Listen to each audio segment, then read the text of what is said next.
Ce programme vous est offert par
La crise sanitaire due au coronavirus a été et demeure dévastatrice tant sur le plan humain que sur le plan socio-économique face aux mesures barrières, notamment la distanciation sociale, pour ne parler que de ça. La connectivité est ce qui nous permet actuellement de nous informer, de continuer à travailler et de maintenir notre équilibre psychique et même physique. Selon certaines statistiques, en 2020, plus d'1,5 milliard d'élèves ont été confinés dans le monde. Le nombre de chômeurs a multiplié du fait de cette pandémie inattendue. Les réseaux sociaux sont devenus un véritable hobby. D'autres, aujourd'hui, sont cloîtrés dans leur domicile, privilégiant le télétravail. Ainsi, dans le combat contre la Covid-19, les technologies numériques sont en première ligne. On se pose bien la question de savoir, face à tout cela, quel mécanisme pour la sécurisation de nos données dans le cadre du programme Africatech, une thématique à l'ordre du jour, la connectivité à l'ère de la pandémie. Quel mécanisme pour la sécurisation des données? Nous en parlons avec notre invité dans ce premier numéro d'Africatech.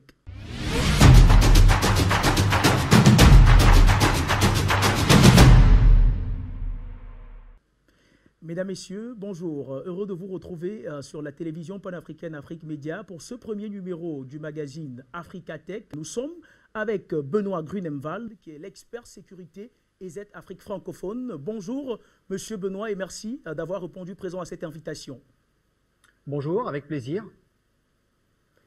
Eh bien, Monsieur Grunemwald, on le sait, le monde est empêtré dans de nombreux défauts à la suite de la pandémie du Covid-19. On privilégie, et notamment du côté de l'Occident, le télétravail. On le voit, la cybersécurité est devenue un enjeu important dans le monde aujourd'hui, monde menacé par la pandémie de Covid-19. Eh bien, de prime abord, quel est votre regard face aux méthodes, aux processus de résilience adoptés par de nombreuses entreprises pour faire remonter la courbe économique dans le monde? Alors, nous pouvons considérer deux grandes catégories d'entreprises, celles qui étaient préparées et celles qui ont découvert une nouvelle organisation par le télétravail. Dans les deux cas, je dirais que le recours massif au télétravail fut un défi à relever. Et je dois d'ailleurs tirer mon chapeau aux nombreuses personnes impliquées, qu'ils soient responsables informatiques, prestataires informatiques, et à tous ceux qui accompagnent au plus près les entreprises. Tous se sont mobilisés pour que celles-ci puissent continuer de fonctionner à distance en prenant soin de leurs employés. Et alors, si on prend par exemple notre propre expérience, eh bien, nous avons plusieurs sites à travers l'Afrique, et bien que nous soyons habitués et préparés au télétravail, il nous a tout de même fallu relever certains défis, comme par exemple trouver du matériel pour les employés qui avaient des ordinateurs de bureau, ou alors ceux qui n'avaient pas une connexion assez fiable Internet à la maison. Alors, nous avons passé l'ensemble de nos employés en télétravail en moins d'une semaine, car au-delà de ces détails matériels, eh bien, nous avions pensé en amont notre organisation et notamment l'accès aux applications sensibles avant d'être face au mur. Alors, finalement, mon message aux entreprises est le suivant. Dans un premier temps, vous avez certainement misé sur la continuité de l'activité. d'entreprise, mais il ne faut pas oublier sa sûreté, c'est-à-dire que le travail soit effectué dans des conditions acceptables de sécurité pour l'entreprise, mais également pour les données qu'elle détient.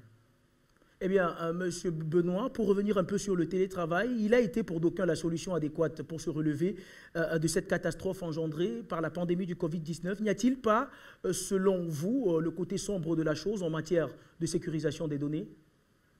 Alors, effectivement, en ouvrant littéralement l'entreprise à l'extérieur pour le télétravail, eh bien, de nouvelles failles, de nouvelles brèches sont apparues. Et celles-ci permettent aux cybercriminels de s'introduire dans les systèmes d'information et d'exfiltrer les données qui sont celles de l'entreprise. Alors, nous, par exemple, dans notre rapport trimestriel sur les menaces, eh bien, on note que les cybercriminels ont largement exploité le thème de la pandémie pour sévir. Ils se sont appuyés à la fois sur des failles matérielles, sur des failles logicielles, et parfois, sans trop d'efforts, ils ont pénétré le système d'information de l'entreprise.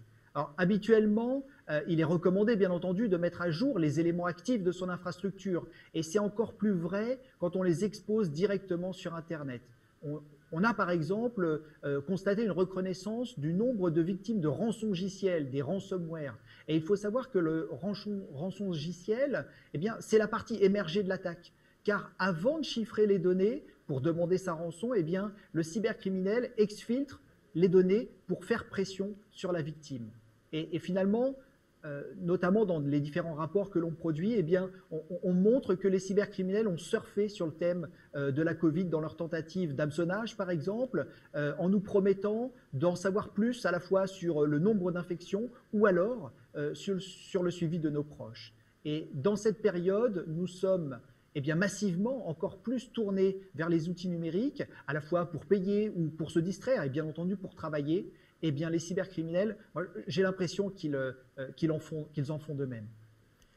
Eh bien, Monsieur Benoît, nous parlons beaucoup de termes techniques, rançon logiciel. Concrètement, qu'est-ce que risque une entreprise qui n'est pas protégée ou bien qui n'a pas protégé, qui n'a pas de solution pour protéger ses données? Que risque une entreprise en cas de cyberattaque concrètement?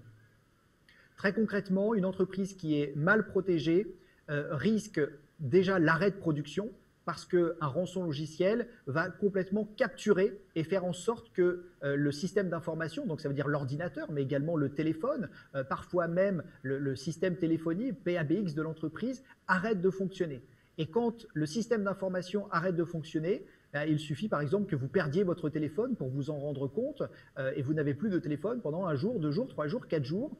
Et bien pour une entreprise, ça peut être complètement désastreux parce que l'entreprise peut arrêter de fonctionner. Donc perte de production, perte d'informations. Si on a des factures, on ne sait plus à qui on a transmis ces factures, on ne sait plus qui doit nous payer et on peut être dans une situation qui peut aller jusqu'à la cessation d'activité. Eh bien, Monsieur Benoît Grunemwald, un autre phénomène nous inquiète ces derniers temps. On parle bien évidemment de la création de faux comptes sur Internet. Eh bien, un constat alarmant a été fait en 2020. L'on a davantage assisté à une multiplication de création de ces faux comptes-là, donnant lieu à des piratages de comptes et des cas de cyberharcèlement. C'était d'ailleurs le cas dans la présidentielle américaine où on parlait de création de faux comptes et de piraterie. Quel est le regard et quels commentaires vous pouvez apporter face à cette situation déplorable? Alors, nous participons à un groupe de travail qui s'intitule le Panorama de la cybercriminalité, qui est porté par une association française qui s'appelle le CLUSIF. Et il en ressort, notamment sur la partie mobile, que l'opportunité amenée par cette pandémie a permis aux personnes malveillantes d'utiliser des ressources numériques pour des actes de cyberdélinquance. Le cyberharcèlement en faisant partie, tout comme l'espionnage de son conjoint ou de son concubin. Et contre ces maux, il existe plusieurs remèdes, notamment la sensibilisation et la protection. C'est-à-dire qu'il faut se tenir au plus près des personnes vulnérables, comme les jeunes, les adolescents, les accompagner sur les médias sociaux et leur dire qu'à la fois, tout n'est pas permis et qu'il faut en parler à un adulte, bien souvent, des situations difficiles qu'ils peuvent vivre. Alors, nous pouvons recommander fortement de consulter l'association e-Enfance, qui est une association qui lutte contre les cyberviolences, comme le cyberharcèlement, le cybersexisme, et d'une manière générale contre les violences numériques. Et puis, pour ce qui est de la protection, eh bien, il faut installer et mettre à jour des solutions de sécurité sur ces ordinateurs. Et surtout, il ne faut pas oublier son smartphone ou sa tablette Android. Et d'ailleurs, la protection des comptes Mais ce n'est pas uniquement sur les médias sociaux, mais elle est primordiale. Et on a vu très récemment, en mi-avril 2021, la création et la vente d'une base de données de plus de 500 millions de comptes, à la fois Facebook et LinkedIn.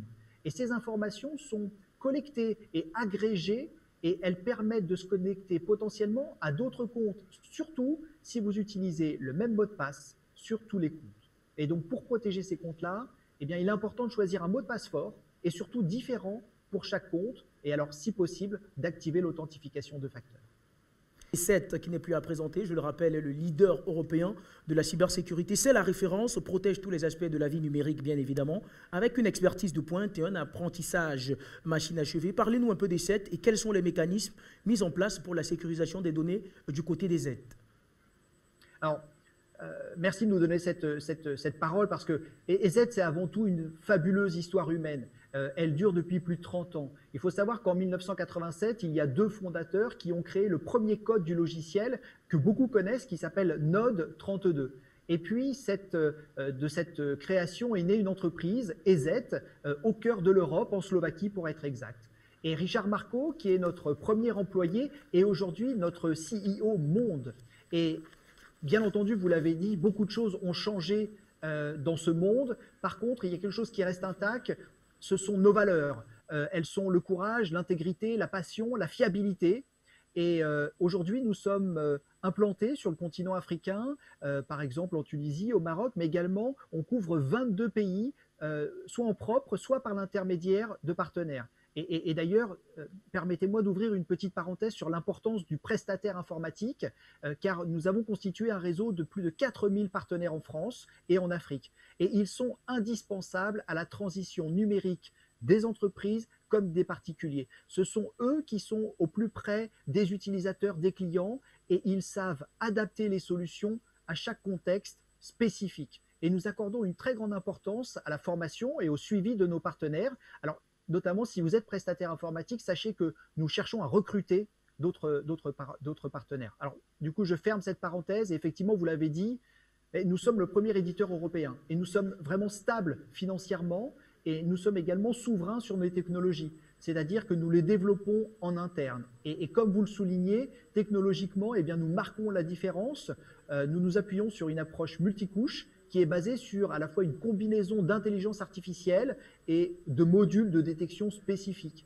Et il faut savoir que nous protégeons de très très nombreux clients à travers le monde, particuliers, entreprises, et nous participons d'ailleurs à des opérations régulièrement avec d'autres éditeurs et les forces de l'ordre pour stopper les activités cybercriminelles. Eh bien, Monsieur Benoît, vie privée à l'ère du numérique, comment EZ se positionne dans ce combat-là en ce qui concerne la protection des données pour la protection et la dignité de la personne physique? Eh bien, chaque particulier ou chaque entreprise qui opère sa transformation numérique a besoin d'en comprendre les enjeux. Par exemple, si vous utilisez un carnet à spirale, eh bien, on va dire que vous savez exactement où il est, ce que vous écrivez dessus, et qui peut le consulter. Et le soir, quand vous l'enfermez dans un placard, eh bien, vous en avez une maîtrise. En numérisant votre carnet, eh bien, vous confiez à des tiers une partie de la responsabilité de ce carnet. Et du coup, on peut se demander où sont stockées les données, qui y a accès, est-ce qu'elles sont sauvegardées. Et ça, c'est pas la même chose que simplement d'utiliser le monde numérique. Et ce sont ces valeurs que l'on souhaite vraiment porter auprès du grand public, des professionnels. Et c'est pour ça notamment que l'on a un partenariat avec Google Chrome et on protège, notre technologie protège 1 milliard d'internautes à travers le monde. Notre objectif est de combattre les logiciels et les comportements malveillants. Nous sommes européens, nous partageons les valeurs portées par le RGPD, c'est-à-dire le règlement général sur la protection des données. Et la donnée personnelle, on considère qu'elle doit être au cœur de nos préoccupations. Et avec ce qui se passe dans le monde numérique, forcément, ça a des conséquences dans le monde réel. Par exemple, quand il y a du cyberharcèlement sur un réseau social, eh bien, c'est une personne ou plusieurs personnes qui en souffrent dans le monde réel. Et quand une entreprise est attaquée, c'est souvent des employés qui se retrouvent au chômage. Alors, voilà, nous proposons, nous, des solutions efficaces pour lutter contre la cybercriminalité. Merci à vous, Monsieur Benoît Grunemwald. Nous sommes arrivés au terme de ce programme. Qu'est-ce que vous pouvez dire comme mot de fin pour en sortir définitivement? déjà, je vous remercie de m'avoir invité. Et puis, j'ai envie de dire également à ceux qui nous écoutent que les cyberattaques ne doivent être pas vécues comme une fatalité, qu'il est possible à la fois de s'en prémunir, mais aussi de les combattre, et qu'il faut pour cela notamment adopter une bonne hygiène informatique, et que nous sommes à vos côtés pour que le monde numérique reste un plaisir en toute sécurité. Merci à vous, Benoît Grunemwald. Eh bien, fidèles téléspectateurs, ainsi s'achève cette première édition d'Africa Tech sur la télévision panafricaine. Restez connectés. Moi, je vous retrouve pour d'autres éditions, bien évidemment, pour débattre de d'autres thématiques, toujours avec de nombreux experts. Mesdames et messieurs, bye bye. Ce programme vous est offert par